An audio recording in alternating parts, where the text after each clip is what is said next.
Paul, thanks for joining us. There's nothing as important as health, is there? And it's good to see you back. Welcome back. How are you feeling?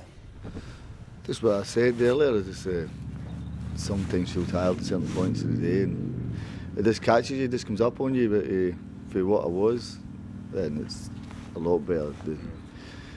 The virus was an incredible thing. It was, you didn't even know what was happening. I was actually getting worse as the days were going on. And just there's a lot worse people than me, but I probably had it bad. Yeah. And it's no kid on, that's for sure. Is it quite a frightening experience? Sounds like you're not in control of anything, and that sounds quite daunting. Well, you don't know, Jacob, what's happening. Your head's sore, your hair, when you're washing your hair is sore, your body's not the same. It's you can't get much air into your lungs, or you feel tired all the time. I still feel tired at certain times, and still have the headaches. At certain points. It just comes on, and the pneumonia as well. Having pneumonia wasn't great either. So your body's kind of shutting down, but I understand how it's killing people. It's not a nice thing to get. I know you spoke on 5 Live yesterday, and just to sort of delve deeper into those comments, do you think that part of the reasoning that you consider football to not be essential at the moment is because of the situation the country's in? Look at the hospitals; they're at breaking point, some of them. My own opinion of it, it's only a sport. It's only a game. There's more to. It's life. It's life, and people are dying, and life's not normal, and all those sort of things. We're asking people to play football. I still stand by it. And to be fair, I don't really care what people say and say get football finished. My opinion is that it should have stopped. Yeah. Again, it should have stopped, but people can't travel into tears. They stopped golf, they stopped tennis, which is a distant sport. We're still asking players who are getting criticised for things that's out of their control. They're having to try and no touch hands, but try and no celebrate, but you're marking in corners and you're touching people in corners. And I think there's too many rules, and where I feel sorry for the sport is there's too many rules coming into it saying we can't do this, we can do that, you can't do this, you can't. The easy option was to stop it. But again, I don't care what anybody says, and as I said, I took that view even if I never had it. Yeah. That was my view on it. I still think, why are we still playing?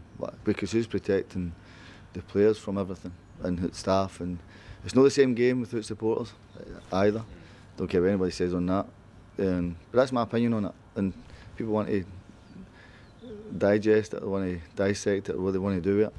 It's a problem. The testing has stepped up. Obviously, that is a step in the right direction. But do you still consider that, to be sort of not quite there? Because it's unrealistic to think that footballers are in their own bubble. They've still got to go home to their families, haven't they? And that's a good point. They've still got to go home. Yeah. They don't really need to get it here. They could be at a supermarket or somewhere like that. They can get it anywhere. And you take it back, then it creates incredible problems until everybody gets through this. I got asked the question yesterday about football getting back to normal. It's not football getting back to normal, it's life getting back to normal. And as I said before, it's more important things in life than football. And the NHS and all those people that are working the front line, they're the ones that, everybody says it before anyway when it first came out in March, that they're the ones that deserve everything credit-wise, and people who are putting their lives at stake to try and save other people. And the hospital's at breaking point, and for me it's different. This new strain has added to it, of course. And do you just think that, when you look at the basic maths, 3 games in a week, you're potentially looking at sort of meeting 40, 50 new people, and there's other people shielding and staying isolated, so it just doesn't seem to match up, does it? No, but you're told to play. Yeah. Financially, I think people want to get the season finished with, and as I said before, I'm not sure people really bother who wins the league, who doesn't win the league, who gets relegated, who gets into Europe, all those sort of things. People just want it finished so they can go into the Euros and things like that, and try and get that up and running and try and make things normal. It ain't normal. It's not normal. It's a terrible, terrible thing I think the world's going through. I have some good friends in Asia or Germany, and they say the same. It's the same for them, exact same. So it's world ridding, this whole thing. But we're asked as a sport to put entertainment on. It's not entertainment. Yeah. This is It's no entertainment. Again, it's just my opinion and it's the way I feel about it. What were your thoughts on Sean Dyche's comments? I think it was last week. He suggested that players could, at the elite level of sport, could be given the vaccine and then they could donate money back into the NHS. What were your thoughts on that one? I think that was a little bit misconstrued with Sean there, and I don't think he actually meant it that footballers should be ahead of anybody else. Yeah. I think that if you're asked to play, then is there something that the vaccine can do? If you're asked to play and you're told to play, can that happen? But he wasn't saying by any way, shape or form to say footballers should be ahead of the NHS or the care workers, nothing like that. So I wouldn't go into that. So I understand where he was coming from. But if you're asked to play and you're asked to roll out every few days for a game of football, and they have to have some sort of protection with it. But again, there's so many unanswered questions for me. What the sport's doing. The game goes on, as they say, and unfortunately we did start the year with a defeat. What needs to improve, Paul, ahead of tomorrow? We have to try and win. We have to work harder than what I saw on Saturday. We have to run. You have to fight. You have to do all the basics. Forget ability.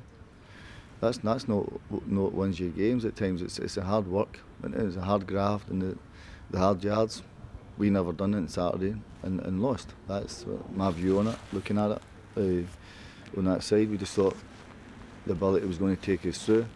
You win nothing without hard work, and we have to get that back. That's quite a big sort of point that you suggest there, Paul. That do you feel like there wasn't the hard work that you usually see from the lads in Saturday's performance? It wasn't. We never ran. We never worked harder, and we lose. So you got to work. You got to run hard. Lads know it. We showed them some stuff on Tuesday. They saw it themselves. And that can never happen. You've got to do the hard work first before anything else comes. And understand that some of the guys we were coming back from the virus. I don't know how they felt. They say they feel good, but you're never quite sure. But there's no excuse. We lose. You don't run. You don't work hard. You'll not win. Very good to see Flynn and Nor's back out there. Touchwood, they've had a good week on the training pitch. Well, it's a bonus. Bishop started training.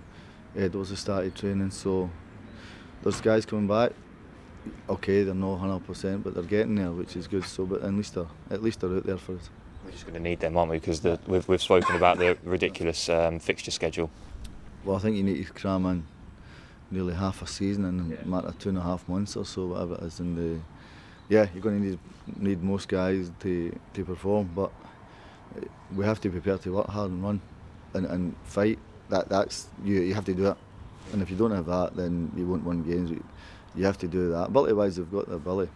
It's having the work ethic to match it. You've mentioned a couple of names there, Guion and Bish. Nolo as well. How's he getting on?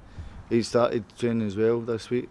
This one probably a bit early for him. This one, but he's started this week as well. So we're getting bodies back. And then the likes of Freddie, Keenan, Kane Vincent-Young. How far away are they? Do you think? Freddie's doing okay training-wise. He's doing fine. Keenan won't make it, and Kane won't make it. But they're doing all right. They're doing all right at the minute. But Freddie's the closer one out of these three. And then just finally Ollie Hawkins, because he wasn't involved against Swindon. Ollie hurt his knee on the Friday, and that's why we never took the risk. It was too many. You touched on it. Precaution sort of one. Yeah, and we've got too many games to come, so we can't have another spell that we had with 10 guys out before. And any particular things that you're expecting from Burton? Obviously they got the win last week under Hasselbank, and new manager might have lifted some spirits there. That was a tough game. As I said before, listen, if we turn up the way we did last Saturday, didn't matter if you're playing Burton or anybody else, we won't win. You have to fight them, and we have to go there with that attitude. It's going to be a hard game. If we play well, great, but we have to match the physical side of it.